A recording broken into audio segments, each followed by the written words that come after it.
Olá, gente!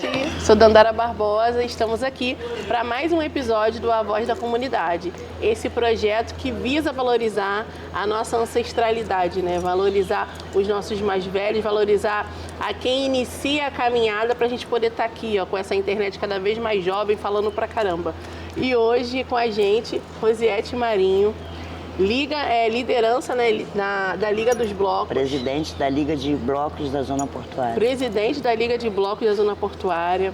Liderança do Morro da Providência. Nascida e criada aqui no Morro. Já fui liderança, já não sou mais. Então, quem foi liderança uma vez é sempre liderança. E aí agora a gente vai conversar com a Rosiete, entender para ela, né, o que é esse território na vida dela e o que é ela também nesse território, tudo que ela já fez aqui. Ela teve uma participação ativa na luta contra a remoção, né? Isso, e aí a gente pode começar, não vamos começar pela luta não, vamos começar pela infância. Vamos começar aí alguns aninhos atrás. Bota tempo nisso, hein? Bota tempo nisso. A pensar quando você nasceu aqui. Você nasceu aqui no Morro da Providência, né? Os seus pais eram daqui, vieram também. pra cá? Não, nascidos aqui. Nascidos aqui também. É. Gente, ela realmente Meus é avós dessa também. comunidade. Ô, Rosiete, o que você lembra assim, da sua infância aqui no Morro da Providência? A infância de uma criança de favela é a coisa mais sublime. A minha infância foi uma infância livre, uma infância de ser criança, de brincar, soltar pipa, bola de gude. Era uma infância maravilhosa. Dificuldade todos nós tínhamos, de uma época que nem iluminação na favela não tinha. Sim. Né? A gente andava ou com a vela ou uma lamparina. E à noite a gente tinha praça para brincar. Né? Então, a praça em si, ela se tornou o eixo maior da favela. O centrão. O centro. Né? Nós tínhamos o Largo da Igreja, onde jogávamos bola. Né? A praça, lá embaixo no Barão também, lá no Bicão tinha, mas era cada um no seu setor, era o futebol. Aqui tinha muitos meninos jogadores que jogavam muita bola na nossa infância. Mas era um lugar de socialização onde todo mundo se encontrava, total. onde todo mundo estava junto, né? Tem algo que é sempre corriqueiro na Voz da Comunidade, é quando a gente pensa em infância, pensa numa infância lúdica, apesar dos pesares, né? Apesar de não ter luz, apesar até do saneamento básico ser escasso, não tinha saneamento básico. Mas era uma infância feliz, de pipa, de brincar. Hoje em dia, eu, né, por exemplo, já tive outras condições de vida. As crianças hoje em dia estão com celular, ninguém está correndo mais na rua. Né? Acabou a infância, parece que mudou, né? Mudou de forma muito drástica. De como era a questão com o corpo e com viver mesmo, com as crianças estarem ativas naquela época. E hoje em dia. Você imagina o que é uma criança de favela correndo atrás de doce num dia de Corme e Damião? Caraca, era o dia inteiro. Era o dia inteiro. Era quem, a gente já sabia as casas de quem ia dar doce todo ano, quem fazia promessa, era os terreiros de Umbanda daqui de dentro, de Candomblé, da mãe que hoje é a filha, né? Que herdou o Candomblé da mãe, da dona Neuza. E a gente tinha esse corre direto. Uhum. E tipo assim, dentro do morro e fora do morro também. E fora do morro. A gente ia para o Morro da Conceição, Morro do Pinto e a própria Providência. E tinha o horário tudo certo. A criança, a gente controlava, não era o relógio digital do telefone. A gente controlava até o horário de voltar para casa pelo relógio da central. Caramba, que a gente legal. Aprendia a ver hora que os pais da gente ensinavam olhando o relógio da central. Eram as perguntas. Olha, tá vendo aquilo ali? Que hora é agora? Tal hora, daqui a tantos minutos, você tem que estar em casa. tem que fazer alguma coisa dentro de casa, tem uma louça para lavar, tem que carregar água. Ainda há pouco mesmo eu estava lembrando, a gente para encher um barril de água, nas faltas d'água da favela, porque nós tínhamos umas torneiras aqui, mas eram as torneiras públicas de dentro da favela, aqui na Nova Brasília, no meio da escada, na Bica da Cruz, lá atrás na Toca, ou então no Bicão lá embaixo. E quando faltava água nesses lugares, a gente tinha que ir buscar longe. Era na Central do Brasil, na Presidente Vargas, lá embaixo, no posto de gasolina, a gente subia no pé da escada, na Marítima, que agora é a cidade do samba. Então tudo a gente carregava água, mas não era uma lata. Para você encher um barril, é 25 latas de 20. Aí tu imagina. Sim, e aí eram vocês que tinham que ir lá pegar. Porque, é claro, a mãe que estava lá cozinhando, era lavando. Era a garotada que pegava água. Era a garotada que tinha essa participação ativa no funcionamento da casa. E da minha casa tinha um porém. A minha avó foi a primeira doceira da favela. Ai, que legal. Então, a minha avó gastava muita água, porque minha avó botava um tabuleiro de doce. Ela descia às 4 horas da manhã para o Moinho Inglês, para vender na porta da fábrica do Moinho Inglês, que era um moinho que tinha que empregava várias pessoas da favela, e o de outros bairros também. Mas a minha avó vendia cuscuz, canjiquinha, manjá, tudo aqueles doces saborosos, cocada. Ela era a verdadeira doceira da favela. Entendeu? Só aqui nessa praça ela trabalhou 76 anos. Caramba. 76 anos. Sua família tem história com esse morro. Muita. De verdade. Muita. Meu avô foi o primeiro, o pai do meu pai foi o primeiro sapateiro da favela, que fazia os sapatos para o carnaval, para os casamentos, para todas as festas, caipira. Meu avô. E quem seguiu a profissão dele foi meu tio Milton, meu tio Neguinho, que passou a ser o sapateiro. A minha mãe foi a primeira compositora mulher do nosso bloco Coração das Meninas. Ajudou a fundar o bloco em uma época de ditadura que, quando se existia, ou se por acaso, que aqui era a época, né, que até hoje tem cercado por quartéis, tanto quartel-general quanto na Praça Mauá, Marinha, e se por um acaso o carro passasse da PE, visse aquele grupo ou fazendo samba ou conversando da fundação daquele bloco, era qualificado como subversivos. E minha mãe correu muito. Minha mãe correu muito para não ser pega, porque quando ela era pega, apanhava, beça. Quer dizer, era uma situação crítica, mas ela precisava, era necessidade da cultura dela ser compositora de bloco. Sim. Era o natural dela. Então, muitas coisas, né, que ela antes de passar, ela passou a vida contando as histórias dela. Nossa, só nesse período breve aqui de tempo, a gente já pensou na infância, né, nessa coisa do lúdico da infância. Eu já lembrei das quituteiras, né, que eram as mulheres que alforriavam seus maridos e seus filhos, né, vendendo doce, vendendo comida. O meu avô, marido da minha avó, pai da minha mãe, ele foi um dos maiores pedreiros que construiu esses casarões, a grande maioria desses casarões da Ladeira do Barroso e Ladeira do Farias. Não tinha carteira Ladeira do Barroso, para quem não sabe, é aqui a ladeira principal. Aqui é a ladeira principal, né, da favela. Mas ele tinha um porém, que hoje a gente sabe que é uma doença, ele era alcoólatra. Sim. Muito. Uma doença muito corriqueira em famílias negras. Corriqueira, né? Em famílias negras. Muito. Então, mas ele tinha um porém, ele era um grande músico. Ele ensinou muita gente a tocar. A minha infância foi total em música, que eu gostava muito de ouvir. Então eu tinha o meu avô, que era músico, o meu tio, que aprendeu com ele, porque tinha aquela coisa de simpatia. E o primeiro filho, o filho do músico, pegava a mãozinha da criança e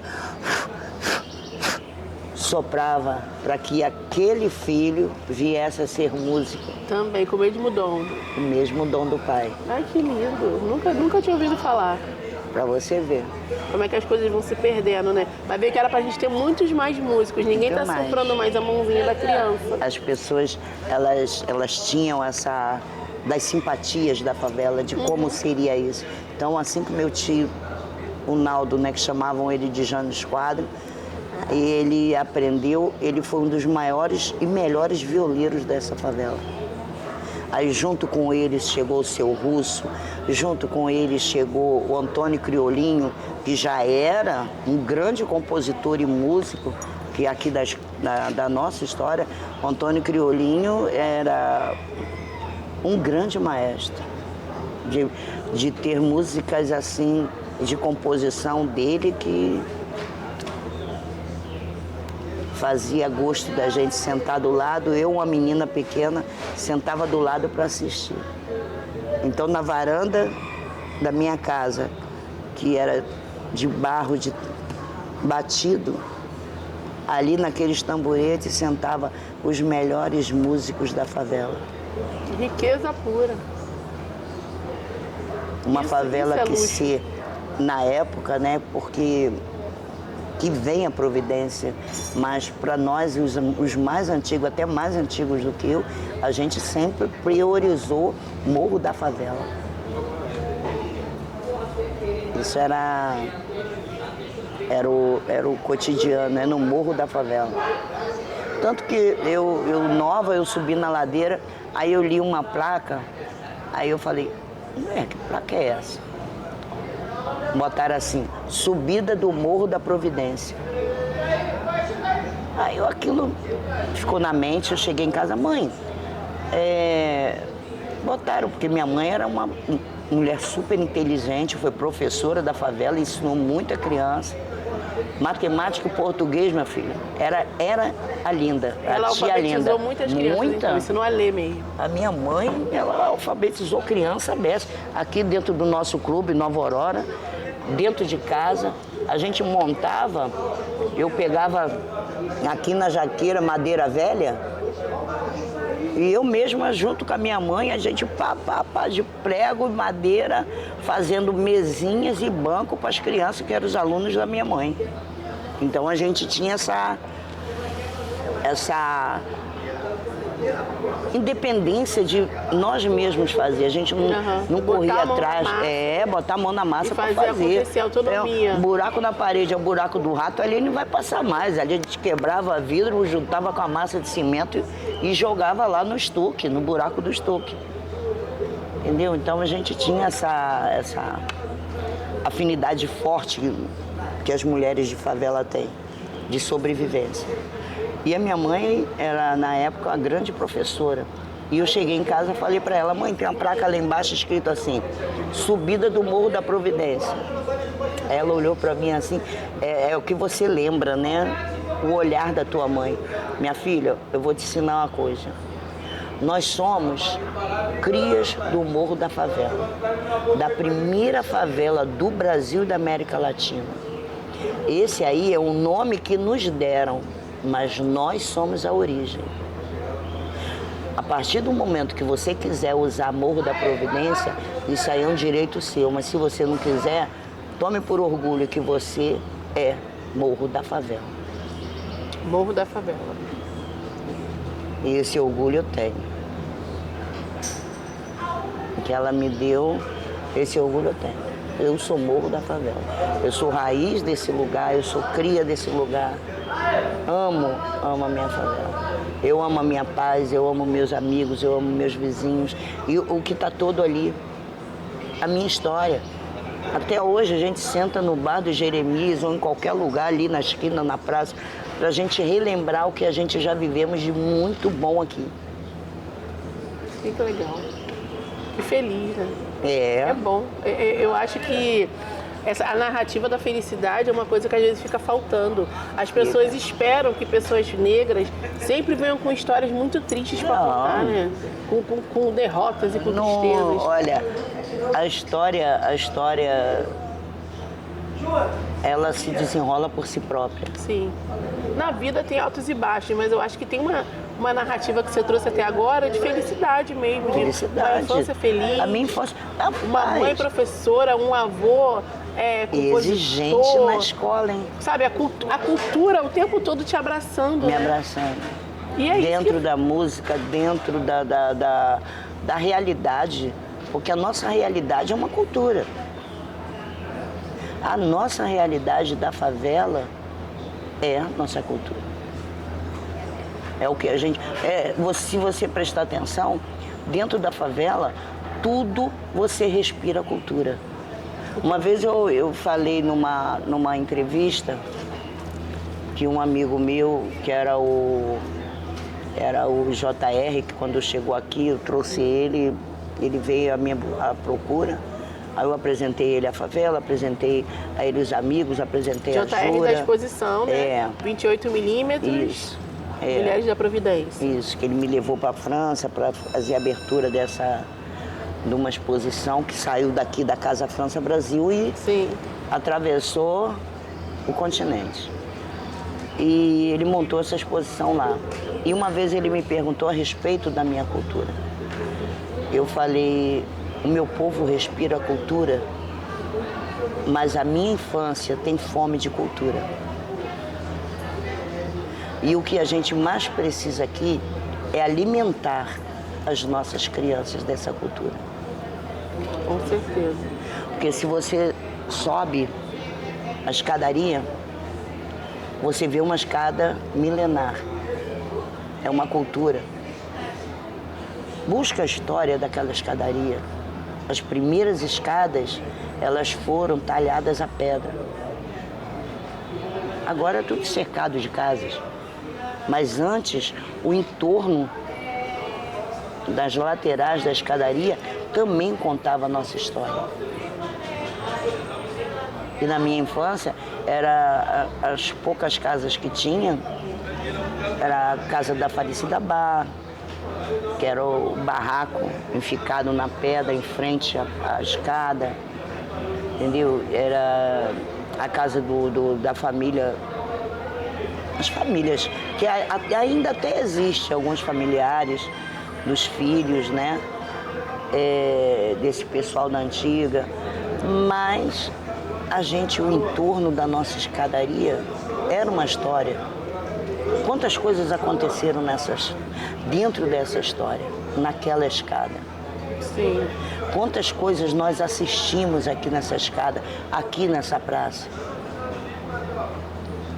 Coisas que talvez você não queira ser testemunha de vistas, mas você passa a ser testemunha da tua cultura. A gente põe... Antigamente a gente dizia assim, chegava na escola, a gente via outras crianças com um nível mais alto, né, não só em condições financeiras, mas também... Então a gente via aquela criança abrir um guardanapozinho na hora da merenda, aí pegar um bolo, uma coisa, tudo muito bem organizado. Sabe? A gente não tinha diretamente isso. Uhum. Aquele guardanapo. Então a gente... isso aí é criança de apartamento, cara. Joga bola de gude no tapete, sabe? Mas era tudo criança. E depois, aquela criança se enturmava conosco. Então ela passava a ver também que a nossa infância era igual. Que mesmo a família que naquela época era escasso ter carro, que era aquela família que ia buscar aquela criança de carro, eles diziam, são meus amigos.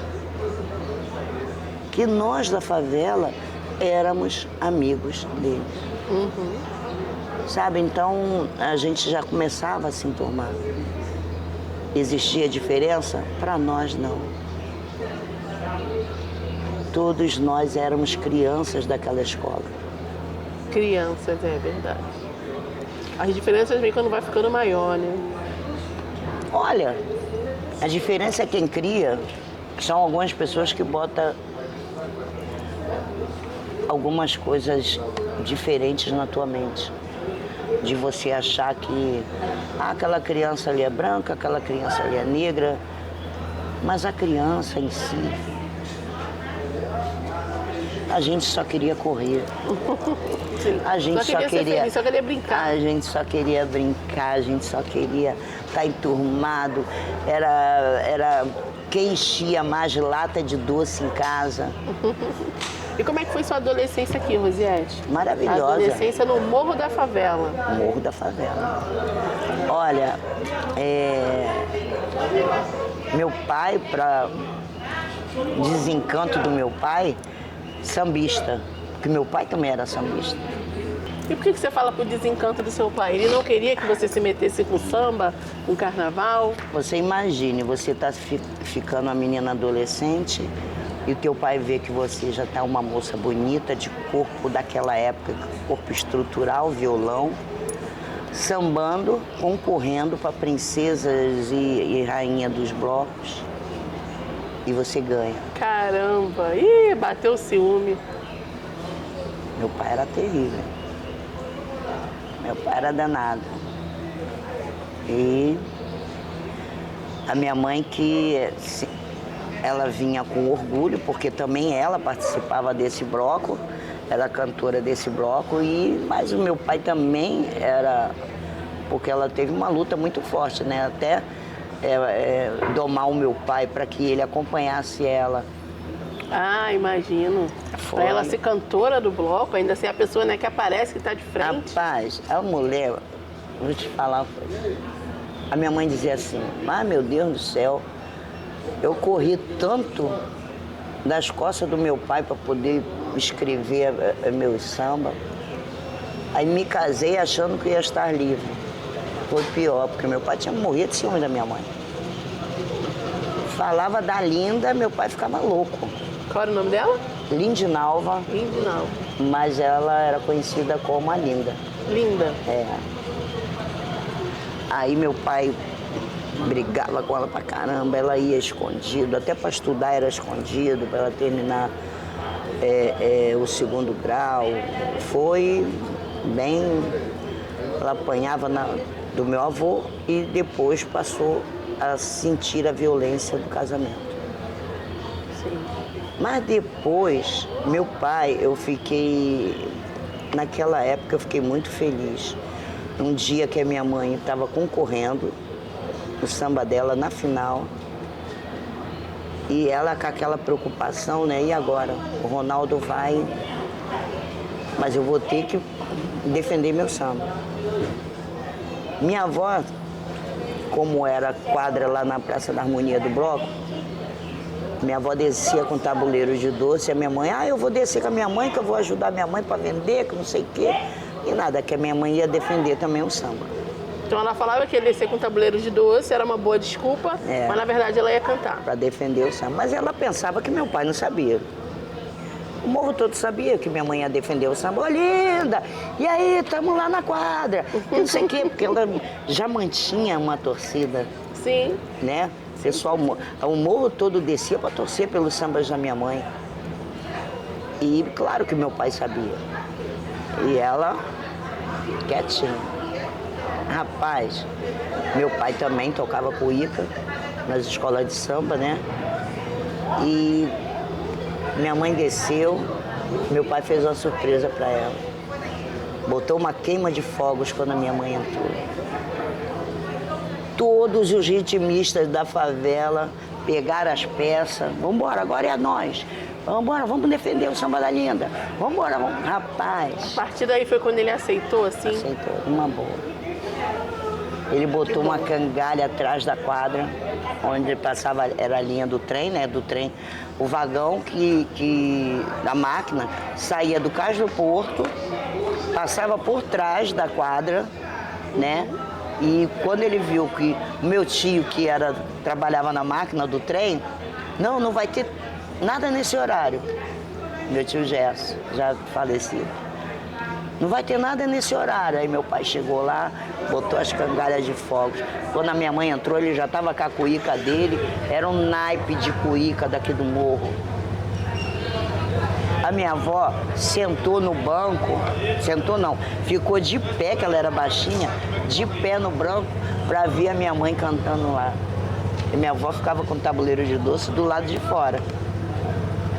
Né? Então ela ficou de pé no banco, olhando pelo alto do muro, a minha mãe cantando, lá defendendo o samba dela. A bateria, os meus tios todos, os irmãos da minha mãe, os irmãos do meu pai, toda. a família toda. Todo mundo. A bateria assim, rapaz, eu lembro disso nitidamente. Quando eu vejo a minha mãe cantando. Vocês tinham o quê? Uns 13 12 anos? para 13 anos. 12 para 13 anos. Aí eu lembro, olha assim, aquilo vai na minha memória. A minha mãe cantando, defendendo o samba dela e a bateria fazendo paradinha e tudo. E meu pai lá na cuíca junto com os cuiqueiros tocando. Cara, aquilo ali pra mim foi uma glória e pra minha mãe também. Sim. Ela cantava e sorria. Que memória afetiva linda. Ela cantava e sorria. Quer dizer, a minha mãe superou a ditadura, a minha mãe superou aqueles homens que eram os verdadeiros fundadores do bloco, que existia muita coisa que mulher não entrava. Eles eram todos estivadores. Machismo lá no alto. O machismo era soberano. Soberano. Foi estivador, a atitude do estivador era ser um macho alfa. Era, não, que nada, aqui não entra negócio de mulher, sabe? E eles abriram a guarda, porque a minha mãe era uma excelente compositora. Excelente. E cantava maravilhosamente. Ou seja, não teve jeito para eles, eles tiveram que aceitar. Aceitaram. Minha mãe estava ali frequente nas reuniões, a minha mãe... Então, ela tinha essa força. Sim. A Linda era forte pra caramba. Ela empoderada, ela conseguiu. Ali, ó. Sim. Sofreu, mas... Mas a gente está falando aí de um período que a palavra empoderamento nessa época nem existia, né? Mas o empoderamento de fato existia. De porque fato, era a garra da mulher. Se hoje a gente já acha que algumas coisas são difíceis para nós, imagina há 40 anos atrás, 50 anos atrás. Bota aí, bota Então a gente está falando aí de uma garra, porque é uma violência, porque a violência era muito maior, porque não era velada. Hoje em dia a gente tem uma violência mais velada, né? Um machismo mais velado. Não, era falado mesmo, ó, não quero mulher aqui, mulher tá proibido.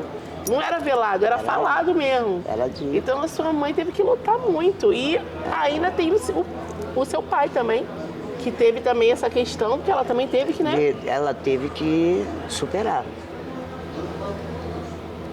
Quer dizer, sair da mão do pai para tentar ser livre, e no final das contas ela dizia assim, porra, eu caí de gaiato no casamento. Olha aí, que não sei o que minha mãe tinha muitas facetas, né, às vezes eu lembro, fica eu, meu irmão e minha irmã, a gente fica lembrando, como diria minha mãe, quem quebra, quem manda quebrar. Ela tinha esses dizeres, né, muita coisa. Ó, todo mundo é muito bom, mas meu capote sumiu aqui. Ela dizia isso. Aqui todo mundo é muito bom, mas meu capote sumiu aqui. Então não tem todo mundo bom ali, alguém tá de ruim. Né? Então, e realmente porque todo mundo não é muito bom. Todo mundo é muito bom, mas meu capote sumiu aqui. Então você fala da sua mãe sorrindo. Amor. Eu amo a minha mãe até hoje, eu sinto falta da minha mãe até hoje. E tem muito orgulho também, né? Orgulho demais. Porque demais. Muitas superações e muito exemplo. Porque a minha mãe foi a base dos filhos, né? Exatamente. A minha mãe foi a base, tanto eu quanto meus irmãos.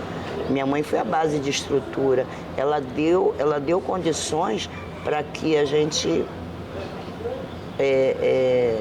sobrevivesse numa favela, mas mostrasse o outro lado daquela favela. Qual é o outro lado daquela favela? É ser feliz. Ame o teu lugar. Minha mãe dizia, Você tem que amar o teu lugar. Você, para aprender com a minha mãe, tu tinha que aprender. Muitas dessas pessoas aí de 40 anos se formaram, tem alunos da minha mãe que é advogados, médicos, que já se mudaram, estivadores, mas a minha mãe ensinou muita gente. Sim. Aí eu, caramba, a minha mãe ensina a gente pra caramba. Eu vou ser a mais burra da escola, vou ser maior vergonha pra minha mãe, cara. Olha, eu não tinha estudado nada para uma prova. Olha a lembrança da minha mãe. Falei, meu Deus, e agora? Era uma prova sobre Tiradentes. Mas como eu falei antes, a minha família era muito musical. Tudo que caiu na prova, eu falei, Jesus. Rapaz, era um dos sambas que a minha mãe mais cantava, de uma escola de samba que agora não me vem à memória, sobre Tiradentes. Todas as respostas da prova estavam naquele samba. Estava no samba. Sim. Estava Joaquim José da Silva Xavier, morreu aos 21 de abril, pela Inconfidência do Brasil. Foi traído e não traiu jamais, a Inconfidência de Minas Gerais. Passei. Você puxou a cantoria da mamãe, né? Passei de ano. Que massa! O carnaval, né, é total educação também. Me fez lembrar agora do... É a história. O último samba enredo da Portela, o último não, o penúltimo, né? Do ano passado, que foi sobre o defeito de cor. E fez o livro ficar em primeiro lugar. Foi. Em vendas, né? Então, Foi. assim, o carnaval, ele tem a ver com cultura, com pertencimento e com educação. É educação, aí, tipo conhecimento. Assim, a música... O conhecimento, é a história. Você passou numa prova que não estudou, mas lembrou daquele samba que minha mãe cantava em casa. Que sua mãe cantava. E foi lá e 10. Foi.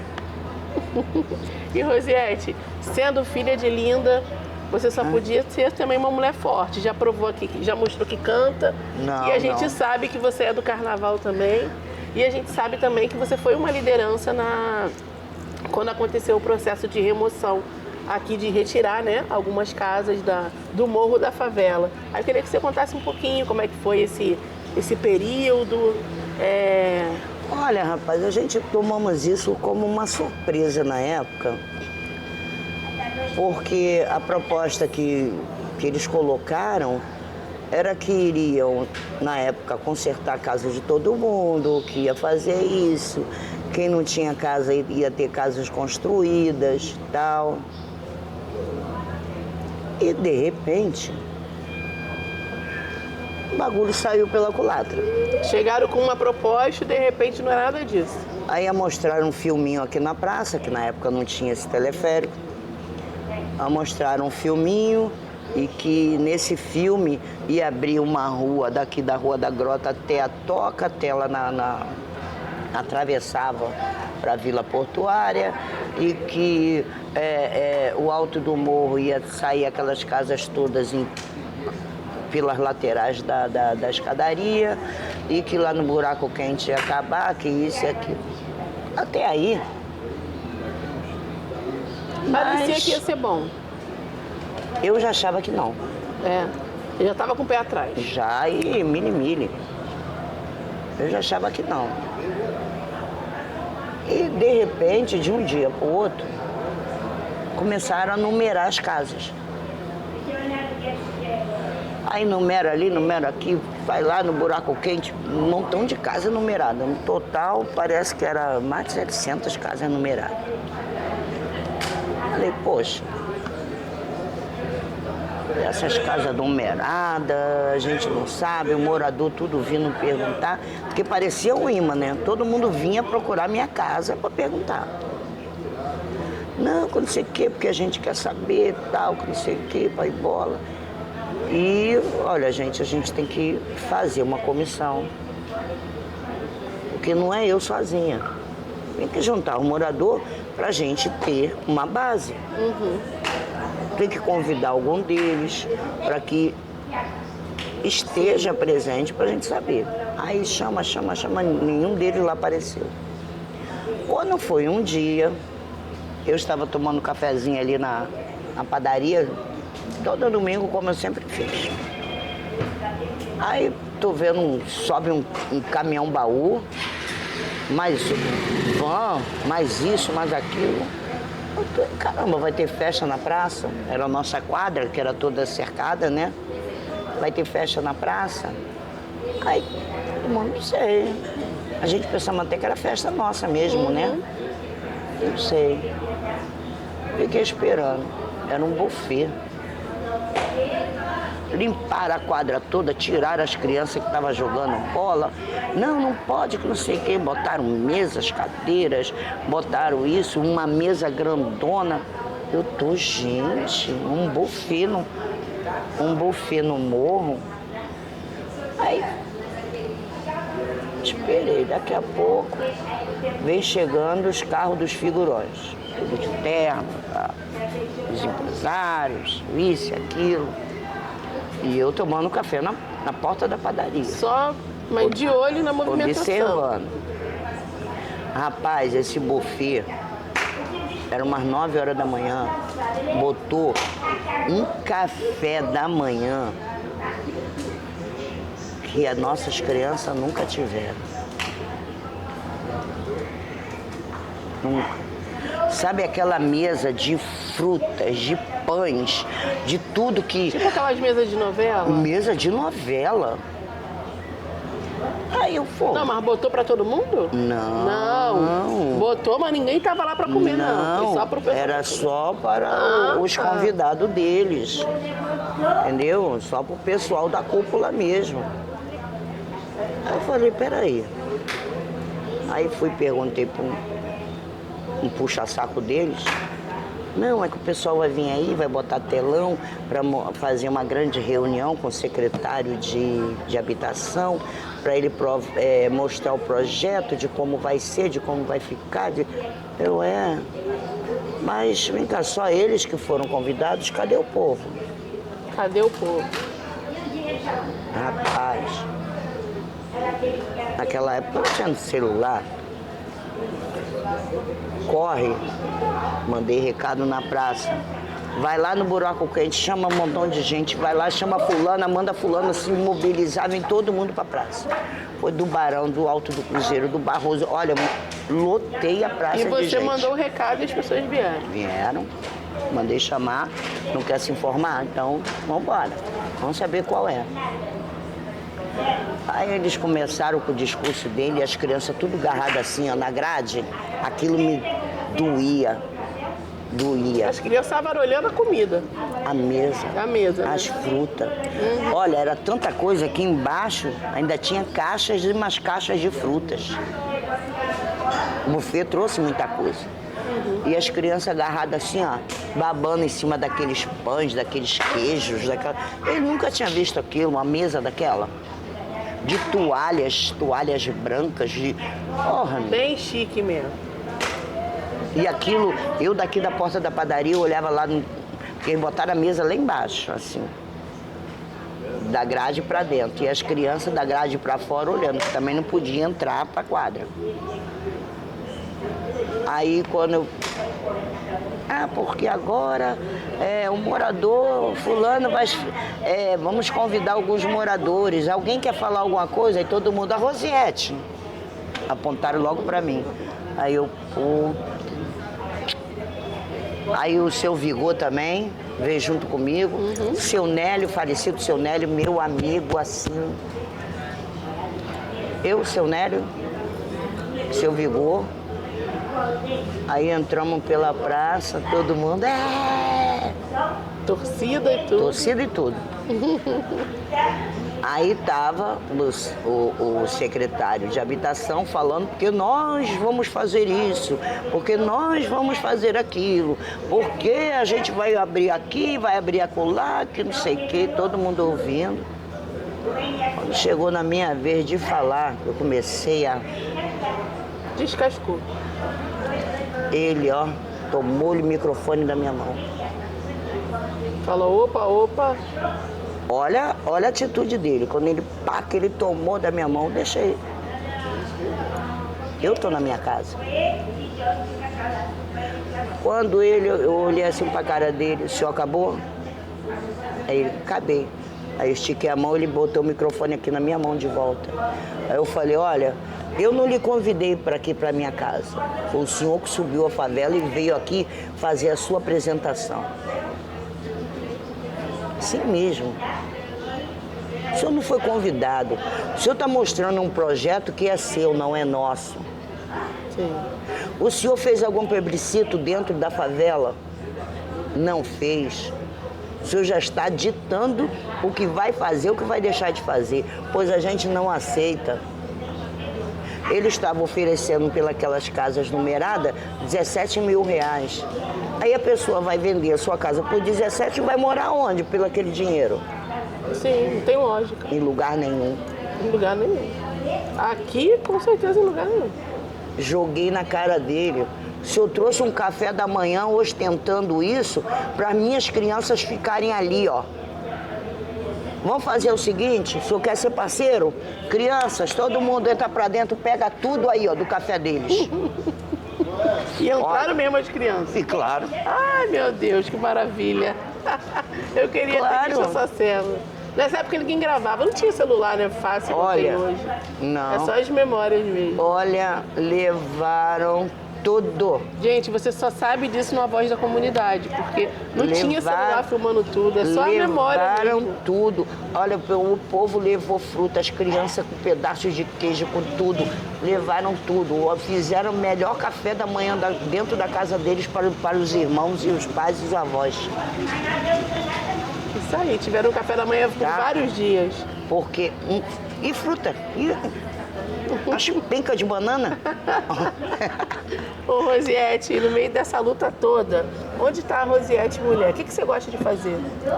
O que você gosta de fazer para se sentir feliz? Onde você gosta de ir? Eu gosto de ir muito com a boa roda de samba. Eu gosto de brincar meu carnaval, mas quando eu já estou leve, fora as preocupações. Hoje eu gerencio alguns blocos.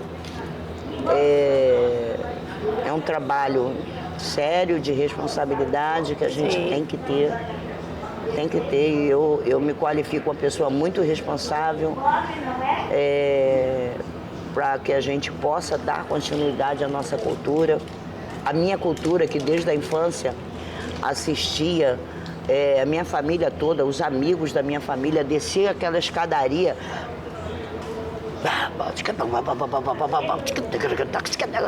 Cara, descer sambando, descer tocando um surdo aqui na caixa, é muito bom, cara. Sim. Descer essa ladeira, quantos blocos já tivemos aqui? Seu Nélio, quantas coisas seu Nélio já viveu aqui, nos trazendo. Tem vários meninos daqui que saíram daqui, são grandes ritmistas de várias escolas de samba desse Rio de Janeiro. Então você tem um compromisso. Porque o berço é aqui. Sem dúvida. O berço É aqui que é o berço. É a primeira favela do Rio de Janeiro e da América Latina. Os primeiros batuques que surgiu aqui na favela foi dos negros sexagenários que subiu daqui, livres. Eles se viram sem casa, sem dono, sem comida, sem trabalho, sem nada. Eles subiram, esses velhos negros subiram a favela. Aqui eles fizeram as suas taperas, seus barracos. Aqui eles começaram uma vida. A Rosiete está falando da lei dos sexagenários, que foi quando libertavam, né, libertava os negros de 60 anos. Com 60 anos. E com 60 anos, com aquele tipo de trabalho, né? Sem Negro nenhum forte, tipo de cuidado. Negro forte. Mas mesmo assim, com 60 anos, a pessoa já devia estar um pouco cansada, né? Vai falar isso com um negro, rapaz? Não. Eu tenho 63 anos. Ô, Rosiete, mas você não estava lá trabalhando em condição de escravidão. Pra você ver. Mas, cara, e ainda fizeram cultura. Uma pessoa, uma vez, eu vou provar o contrário disso de você. Uma vez uma pessoa falou assim pra mim, era um português. Você tá era um português. Ele falou assim pra mim, minha filha, a mão do negro, se você botar um par de luvas grossas de couro, você vai trabalhar 3 meses, aquela luva ela vai se gastar, ela vai se rasgar. Mas você, nas tuas mãos, você vai trabalhar a vida toda e ela vai ficar grossa, criando calo, sustentando o peso do que você fizer. A luva, ela não vai afinar sua mão, mas o teu trabalho digno vai te deixar com as mãos grossas. Não importa. Quanto mais força você tiver para trabalhar, coragem, dignidade, que o trabalho te dá isso, mais você vai estar com a mão grossa, calejada e força. Sim. Só para você ter uma ideia, esses negros que cortaram o matagal daqui, ó, não tem o cais, não tem um cais do Valongo? Sim. O único lugar que eles poderiam ir, esses negros que eram daqui da cidade, dessas chácaras, que trabalhavam nessas chácaras com seus donos, eles tiveram que ir para fora. Sim. Pra Então, fora sem nada, tipo, vai.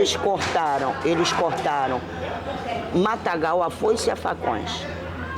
Eles subiram a ladeira do Livramento, aonde eles colocaram o nome de Trilha do Livramento, que era a trilha dos livres. A ladeira é assim, ó, é toda íngreme, até chegar aqui em cima. Esses negros não tinham como trabalhar, mas eles tinham a coragem e a inteligência. As velhas negras passaram a ser as quituteiras, descer o morro com seus tabuleiros daquela época para vender na cidade. Sim. Os velhos negros passaram aí por Cais do Porto, onde os portugueses já tinham fundado o Cais do Porto. Então, eles chegaram lá, o que eles fizeram? Foram ser cavalos. Até hoje existe esse nome cavalo na estiva. O estivador, ele tinha, naquela época, né, ele tinha o trabalho dele. Mas esses negros que precisavam daquele trabalho para arranjar uma moeda, ó, vai aí que você agora vai ser o meu cavalo, porque ele era negro. Vai trabalhar para mim. Então eles trabalhavam para aquele estivador, né? Faziam um pouco do que aquele estivador deveria fazer. Que era o português, que eram os fundadores do Cais do Porto, né? E os negros depois é que assumiram isso, com a graça de Deus. Então, eles passavam a ser chamados de quê? De cavalos. Tu acredita que até hoje, não por discriminação, o nome desse trabalho, vamos supor, pô, eu estou empregado, mas eu vou precisar de alguém para fazer o meu cavalo. Pô, fulano, faz o meu cavalo aí. É tipo um ajudante, né? É. Mas continuou usando o mesmo nome. Tá me entendendo? Pô, eu arranjei pra mim lá pro cara fazer o meu cavalo lá, porque eu tenho que ir no hospital, porque a minha patroa teve neném e tal, isso e aquilo. Entendeu? Era assim. E é até hoje. Não que seja negro, não que seja branco, mas é o nome que é cavalo. Que é dado até hoje. Entendeu? E dentro dessa vida que eles levavam, logo em seguida veio o ventre livre, né? Então eles passaram a criar os seus netos. Sim, os bebês que nasciam livres, né? Entendeu? Nesse período, até hoje, existe esse costume dos avós tomarem conta dos netos. É verdade. Por quê? Vem daqui de cima, dos primeiros avós que tomaram conta dos seus netos, dos primeiros trabalhadores em estiva que fazia cavalo para os portugueses, cultural, das primeiras quituteiras que desciam o Morro da Favela para vender na cidade os seus doces, suas cocadas, tudo que elas aprendiam, suas comidas, os seus angu com carne, a sua feijoada com o resto do porco. Eles diziam que era resto do porco, eu amo, né? Eu adoro também uma feijoadinha. Entendeu? E é isso. É uma história que essa favela nos traz e tem que ser divulgada. A pior coisa que eu acho, que eu acredito, que não pode dar continuidade, é que as nossas crianças aprendam a nossa história. Aprendam, tem que aprender. Sim. Elas têm que sentar e ouvir. Elas têm que saber que nós temos um fundamento muito forte. Nós tínhamos a história do Morro é Mal Assombrado, meu avô contava isso, que a corrente descia a favela. Nossa, a gente podia ficar o dia inteiro aqui, né, Rosiane? Podia, mas não pode. Mas... E o melhor que eu tenho é o meu carnaval, é aquilo que me faz feliz. Entendeu?